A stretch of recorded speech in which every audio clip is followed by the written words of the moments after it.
वाढेल चिंता खर्चाची, मात्र संधी ही प्रगतीची. वृषभ राशीच्या ज्योतिषप्रेमींनो, एप्रिल महिना सुरू होताना खर्च वाढतोय, परंतु मन म्हणतंय की हे काहीतरी वेगळ्यासाठी आहे. असं तुम्हाला वाटतं का? जर तुमचं उत्तर हो असेल तर लक्षात ठेवा, तुमचा हा खर्च वाया जाण्यासाठी नव्हे, तर पुढील स्थैर्यासाठी आहे. भाग्य व शुभसंकेत या दृष्टीने विचार केला असता वृषभ राशीसाठी या महिन्यात अनेक शुभसंकेत निर्माण झालेले आहे. प्रामुख्याने भाग्येश लाभात असतं.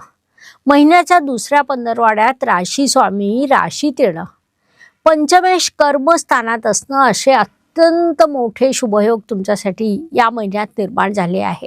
गुरुदेव तुमच्यासाठी पत्रिकेतील अर्थत्रिकोण पूर्ण करीत आहे. अशा सर्व शुभयोगांनी हा महिना तुमच्यासाठी परिपूर्ण भरलेला आहे. त्यापासून तुम्हाला शुभ परिणाम प्राप्त होणार आहे, म्हणून या काळाचा सदुपयोग करायला हवा.